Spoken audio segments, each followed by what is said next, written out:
Hello and welcome to this second video on time, speed and distance. In this video, I'll cover the concept of relative speed. We'll also look at two very important scenarios that frequent in the exams, one on trains and second scenario on boats and stream. So let's get started. First, I would like you to focus on this concept of relative speed, something which is very common. So what is relative speed? When two bodies are moving, the speed of one body with respect to another body is the concept of relative speed. So for example, if I say there's a body A which is moving, and let's say there's a body B which is moving in the same direction, and let's say the speed also is same, let's say speed is equal, what may appear to, let's say, body B, that body A is stationary, or that means the speed of A is 0. And why do we feel that is? That is the concept of relative speed. On the same concept, a lot of questions you will see with on trains. It could be involving cars, etc., etc. So now, what happens in relative speed? There are two things that happen. One is with respect to direction. So in direction, there are two things. One, your same direction, and the other is when the bodies are in opposite direction.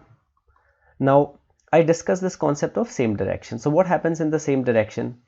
In the same direction, if let's say there's an object which is moving at a speed of s, let's say the object is A, and another object which is moving in the same direction, and let's say the speed is sb of this object B. So your relative speed becomes SA minus SB. This becomes your relative speed. That means speed of A with respect to B or speed of B with respect to A becomes your SA minus SB. That means in the same direction, what will happen is the speed will subtract. Whereas the case of, let's say we discuss the case of opposite direction.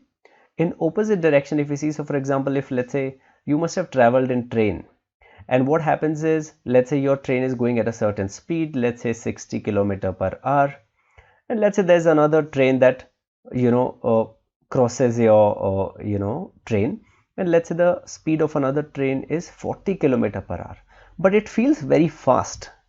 And why it feels very fast? It feels more than 40 km/h because of this concept of relative speed, because you are seeing with respect to another train. So the relative speed in opposite direction actually adds up. So in this case, your relative speed becomes 60 plus 40. So it feels faster. And this is the concept of relative speed. On the same concept, there are some scenarios on trains especially. So let's discuss some of those scenarios. Okay. So now in exams, let's say there is this case 1, which I assume, which is the case on, let's say, train and man or person or pole, whatever that is. So what will happen in this case is that they are saying, let's say there's a train is going in a certain direction, and let's say there's a pole or there's a woman standing and is stationary. So they're saying if the train is, let's say, 100 meters long and this person is standing and this is stationary, that means speed is 0, and this train is running at, let's say, 36 km/h, how long will the train take to pass this person? That means ultimately what will happen is for the train to pass that person from here to here, right? So this is very, very easy. Now the relative speed concept is sort of not really applicable, because when you're saying the speed of this object is 0, so what you have to do is you have to assume that the train will cover a distance of how much? The train will cover a distance equal to the length of the train. This is very, very simple concept. Why? Because the breadth of this person or the pole is insignificant compared to the length of the train. So that means the train covers distance equal to the length of its train. speed is already given, that means 36, opposite same direction, anyways the other person is stationary, so it doesn't make a difference. So that means speed is 36 km per hour, which you can make into meters per second. So let's say 10 meters per second, and you can calculate the time. So this is one scenario that will come. This is in this case also scenario 1. Scenario 2 could be where the person is also walking. So if it walks in the opposite direction, of course speed, your relative speed will become speed of train if in the opposite direction plus speed of man, right? However, if the person is walking in the same direction, it will become speed of train minus speed of that man, right? And your distance would be the same, because the breadth of the man is insignificant with respect to the length of the train, though this will be the distance would be the length that of the train that it will cover, and you can calculate the time in this case also. This was case 1. Now let me take case 2, wherein they say there's a train and let's say there's a platform. So the question would be, there's a train which is in a certain direction, and can you tell me how long will the train take to, let's say, pass this platform? So train is, let's say, 200 meters, whereas the platform is, let's say, 300 meters. Now in this case something changes. So platform, again relative speed, I mean, would be for platform is 0, it's stationary obviously. So this is 200 meters. So your speed of the train would be, let's say, is given, let's say, as 45 km per hour. So your speed is already given. The distance that you will cover in this case, the train will have to cover to cross this platform, would be the length of the train plus the length of the platform. So this is something that is important here. In the previous case it was insignificant, the breadth of the man with respect to the train length, whereas here it would be this 200 plus 300, and you can obviously calculate the time. So this is case 2. Case 3 is when they say there are, let's say, 2 trains. One is, let's say, the case of same direction. So in same direction what happens is, so let's say they're saying there's a train A and there's a train B. Now if let's say this is 200 meters long, the other train is, let's say, 150 meters long, and they are saying that they take, let's say, 10 seconds to cross each other, right? Can you and the speed of, let's say, one is given as, let's say, this train is given as 18 meters per second. They may ask you, can you tell me what is the speed of this train? So again, same concept. Now distance would always be, whether in the same direction or opposite direction, distance that they will cover to cross each other would be length of train 1 plus length of train 2, which is in this case, let's say, 200 plus 150. Your speed in the same direction would be obviously minus, right? Speed of opposite direction would be adding, right? Speed of train 1, speed of train 2, and if it was in the opposite direction, you will subtract this and you can take out the time. So these are the 3 scenarios that come on trains. Let's solve a couple of questions to further this understanding. So we are given this first question. It says a train is running at 54 km per hour. If it crosses a pole in 20 seconds, the length of the train is. Now very simple. The train speed is given, so ST is given to us, right? So ST is given as 54 km per hour. You should orally know this. 54 is nothing but 15 meters per second, or 54 into 5 by 18, you get 15 meters per second. You are already given a time, which is it crosses a pole in 20 seconds. Okay, so what you have to calculate the distance, right? Now imagine in this case, very simple case, this is the pole and this is, let's say, your train, right? So what the train has to do, train has to just travel its own length, right, in order to cross this pole, isn't it? So that means distance would be nothing but the length of the train, and that is what is asked. So now distance is what? Speed into time, which is 15 meters per second into 20 seconds. So this is your 300 meters. So this is extremely easy. You can calculate the answer in 5 seconds.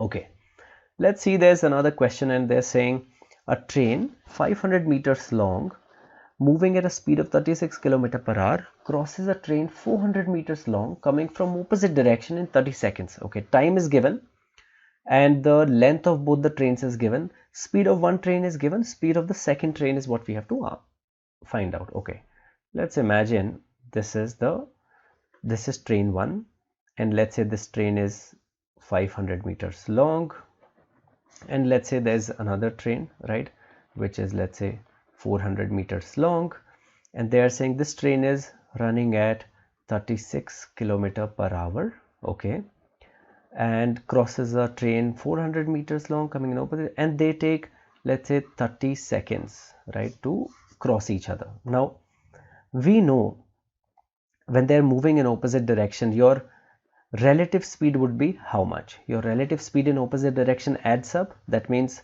36 plus whatever, let's say this is x km per hour, and this is what we have to calculate, right? Now time is also given as how much? Time is given as 30 seconds. Your distance that they cover in order to cross each other would be length of train 1 plus length of train 2. In this case this is given, so 500 plus 400, this is 900. Your distance is given, time is given, distance is given. Can't we calculate the speed? This would be distance upon time. This is 30 meters per second, right, because this is in second and this is in meters. So 30 meters per second, very easy, right? This is given 30 meters per second. This is what? This is the relative speed, remember, right? So this is 30 meters per second, this is 36 km per hour. This should be oral, this is actually 10. So that means your 30 is equal to 10 meters per second plus x meters per second, right? That means x is nothing but 20 meters per second. This is something we can calculate. So your option is third option. Extremely easy. So what we did in this question, we understood the concept of relative speed, and we know the distance they will cover equal to length of both the trains, right? And we just converted the kilometer per hour into meters per second to get to our answer. Now let's move to this concept of boats and stream, which is the third concept and second concept in this video, the major one. Now this is very similar, this is analogous to, let's say, examples on escalators sometimes, right, that a man is walking on an escalator. So let's imagine that there is a river, and let's say this is the stream. Okay, this is flowing in this direction. So now we obviously know basic physics, right? So what is downstream and what is upstream? Now the water always flows downstream, right, due to gravity, right? So gravity always make the water flow downstream, right? And this is one concept, and second is, let's say, upstream, right? So this is basic terminology. So what they may say is, they may say, okay, imagine if you are in a boat, right, and let's say you are rowing this boat, and let's say once you're going downstream. So what happens is, when the water is not still, that means the water is flowing in the downwards direction and you're going downstream, and let's say the speed of your boat is, let's say, u, and the speed of water is, let's say, v. So your relative speed becomes how much? It will obviously become u plus v, meaning you are going at certain speed, the water is also pushing you down in the same speed. So this is be the relative speed. Now what is the case of upstream? Again, this is common sense, right? How when we walk down the hill, we walk faster, right, because gravity is pulling you down, you're going down. Similarly, when you go up the hill or when you go rowing against the stream of the water, also same thing will happen. So relative speed would be how much? It will become u minus v. Why? Because your speed of the boat minus the water which is pushing you back, right? So this will be the relative speed in the upstream case. So this is the only concept on boats and stream. Let's attempt maybe one question to further this understanding. So in this question it says a boat speed of which is 10 kilometers per hour in still water. Okay, so here's they're saying still water. Okay, the speed of boat is 10 kilometer per hour. Okay, so speed of boat is already given as 10, goes 30 kilometers downstream and comes back in 8 hours. Okay, so total time is given, time is already given. 8 kilometers. And how much is the distance it has to cover? 30 kilometers downstream, 30 kilometers upstream, because it says it also comes back. So in this case, if I say total time is 8 hours equals to how much? Distance upon speed. How much is the distance? 30 downstream upon with what speed? 10 plus the speed of the stream, because they are saying downstream, right? This is T1, right? And 30 upon 10 minus V, because they are saying now it goes upstream also. So in upstream, of course, you'll subtract the speed of stream. So 8 equals to this. Now, can we not find out the value of V? Come on, you can simply solve it, or you can also, use options. So let's say 10 kilometer per hour. This can never be the answer. Imagine, can this ever be the answer? Because see, this will be 10 minus 10. I mean, this is 0 and this is infinite. So obviously this option is not good. 5 kilometer per hour. So let's say 30 upon 10 plus 5. So how much will this be? 30 upon 10 plus 5 is 15. 30 upon 15 is 2 plus 30 upon 10 minus V. V is 5. So 30 upon 5, 6. So that means this is the answer. So very, very easy. So I think we come to the end of this video. In this video, we learned the simple concept of relative speed. We also saw scenarios on trains, different scenarios, and we also learned the concept of boats and stream. So thanks for watching this video, and I look forward to seeing you in the next video on average speed and races. Thank you.